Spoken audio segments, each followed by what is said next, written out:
water and fire and stuff in the lab. That was great. It was really added to it. And then you probably heard me say this story, but at the end of it, and we stopped short of the window because it wasn't me that went through the window. It was my first big stunt, so they didn't want to lose me on the first big stunt. And our wonderful stunt director, Tipping, came over to me and he said, right, sit down, I'm going to send everyone for a tea break because you've been through the equivalent of a car crash when you do a stunt like that, your adrenaline levels, and you psych yourself up to do something like that. So everybody went off for tea, and he said, just take deep breaths, I'll go and get you a cup of tea. So off he went. And I was just like recovering, and then I heard this sound. It was, I looked round and I thought, what? And then I heard a little muffled voice saying, excuse me, could somebody let me out? And it was a poor person inside the Dalek. And they'd all gone off to tea and left him, which I think is a common occurrence. And then when I had a chance to do it again, I said to Jamie, can I do the same choreography? Because they will notice, as I did.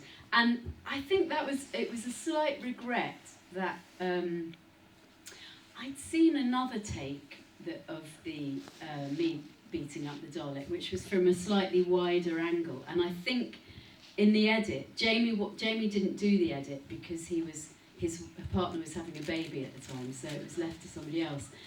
And I would have liked to have seen more of of what I did, which was exactly, boom. And it was a shame because I don't think it quite got it at its full value. But I did the same because I knew you'd want to see that.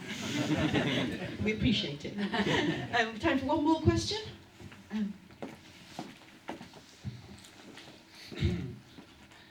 Sorry. Outside of your own scenes in Power of the Doctor, what was your favourite scene? Oh goodness, it's hard to say.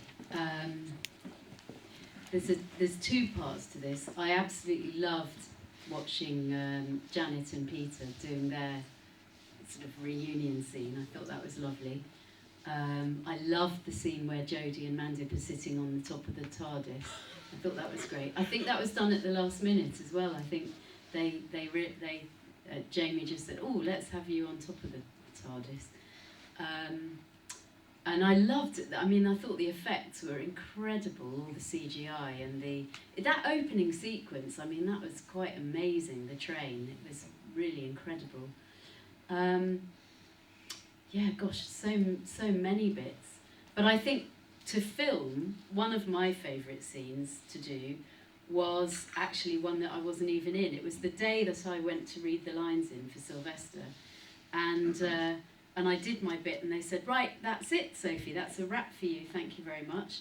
And I went back to my trailer, and I saw Colin, and there was Colin getting into these amazing robes, and then I saw David Bradley, and he was getting into his robes, and then Sylvester, and I thought, I can't leave now.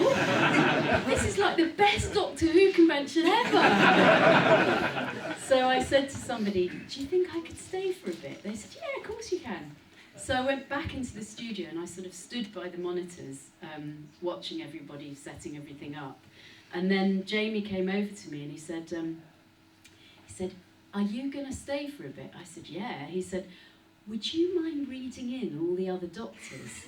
No, not at all. So actually, again, I've got lots of photos of me sitting on the rock, being all the doctors.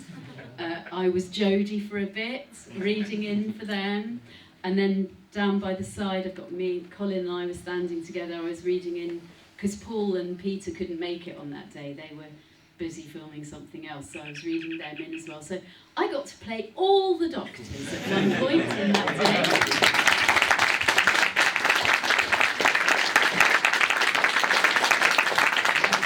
So can we we have one more big thank you, please, for Sophie. It's the end of our interview. You can catch her at the autograph.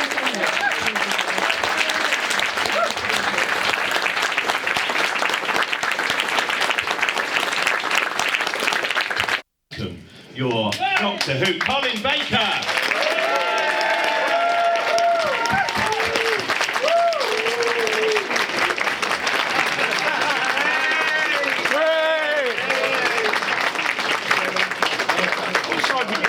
I'm like a Dalek, I don't do steps. Oh. Hello, hello. Hello, Colin. It's wonderful. We literally are meeting for the first time because the car was very late. So it's lovely to meet you. I'm a great admirer of your work. That's all that done then. You can carry on with that a bit. I'm sorry for that.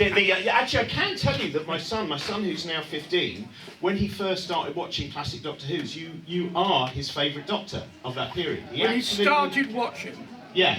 I'm his favourite Doctor, so he hadn't seen anybody else at that point. No. Including Tom, including William Hartnell. Oh, When he first saw you, Yeah. he absolutely he went, oh, he's my favourite Doctor, Dad. So Oh, okay. Is this working now? you can trust his judgment. He's a good lad. Okay. Where is he? He's not here, tragically. You know what they're like, 15-year-olds. They've always got a busy social Couldn't be calendar. asked. No. He said, Dad, I was naive. I was 12 years old. I was a different child then. I wanted to start off by I